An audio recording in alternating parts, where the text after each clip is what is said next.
kami perlu menegaskan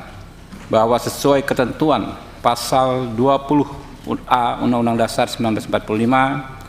DPR memiliki kewenangan pengawasan, termasuk diantaranya dengan melaksanakan RDPU berdasarkan permintaan dari rakyat yang merasa ada ketidakadilan.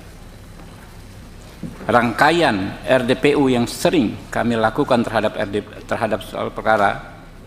yang sering kami lakukan, termasuk RDPU soal perkara Saudara Amsal Christy Sitepu tanggal 30 Maret 2026, bukan merupakan bentuk intervensi karena kami sama sekali tidak masuk dalam proses acara pidana yang sedang berjalan. Namun, kami ingin memastikan tidak terjadinya pelanggaran dalam pelaksanaan tugas aparat penegak hukum. Saya pribadi, Habibur Rahman, Ketua Komisi 3 DPR RI, mendapat perintah langsung dari pimpinan saya, Bapak Prabowo Subianto, untuk memastikan orang kecil bisa tersenyum dan mendapatkan keadilan. Adapun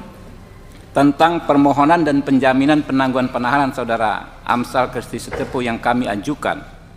memiliki dasar hukum yang kuat, yakni pasal 110 ayat 3 KUHP baru yang mengatur jaminan penangguhan dapat diberikan oleh keluarga tersangka atau terdakwa, advokat, atau orang lain yang tidak mempunyai hubungan apapun dengan tersangka atau terdakwa sepanjang bersedia dan bertanggung jawab memikul segala risiko dan akibat yang timbul jika tahanan melarikan diri. Pada kesempatan ini, Komisi 3 DPR RI meminta penjelasan kepada Kajari Karo.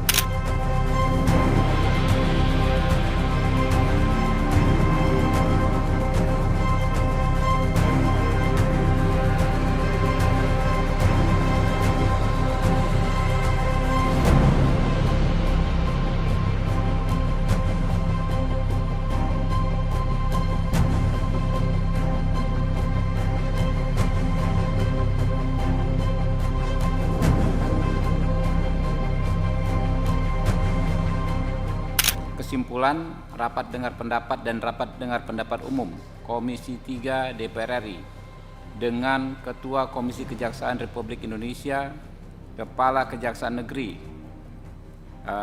Kejaksaan Tinggi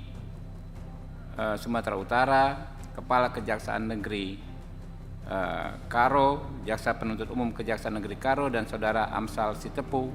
masa persidangan 4 tahun sidang 2025-2026, Kamis 2 April 2026. Pertama,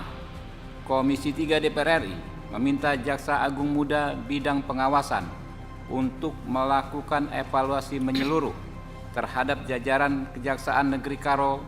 yang menangani perkara nomor 171/Pit/TPK/2025/PN Medan atas nama Saudara Amsal Christy Sitepu dan menyampaikan laporan hasil pelaksanaan evaluasi tersebut secara tertulis kepada Komisi 3 DPR RI dalam waktu 1 bulan. Kedua, Komisi 3 DPR RI meminta aparat penegak hukum melakukan pengusutan secara tuntas terkait intimidasi yang dialami Saudara Amsal Christy Sitepu yang diduga dilakukan oleh Jaksa Penuntut Umum atas nama Saudara Wira Arizona, Kepala Seksi Tindak Pidana Khusus Kasipinsus Saudara Reinhard Harvey Sembiring, dan Kepala Seksi Intelijen Kasih Intel Saudara Dona Martinus Sebayang. Ketiga, Komisi 3 DPR RI meminta Jaksa Agung Muda bidang pengawasan untuk mengusut dugaan pelanggaran oknum Kejaksaan Negeri Karo yang tidak melaksanakan penetapan Majelis Hakim Pengadilan Negeri nomor 171/Pitsus/TPK 2025/PN Medan dan membangun propaganda seolah Komisi 3 DPR RI mengintervensi proses hukum perkara Saudara Amsal Christy Sitepu. Keempat, Komisi 3 DPR RI meminta Komisi Kejaksaan Republik Indonesia untuk melakukan eksaminasi terhadap perkara Saudara Amsal Christy Sitepu sebagai bahan evaluasi menyeluruh kinerja kejaksaan. Kelima, Komisi 3 DPR RI menegaskan dalam penanganan perkara Saudara Amsal Christy Sitepu, sesuai dengan semangat ketentuan KUHP baru bahwa terhadap putusan bebas tidak dapat dilakukan upaya hukum baik upaya hukum banding maupun upaya hukum kasasi. Setuju ya, teman-teman?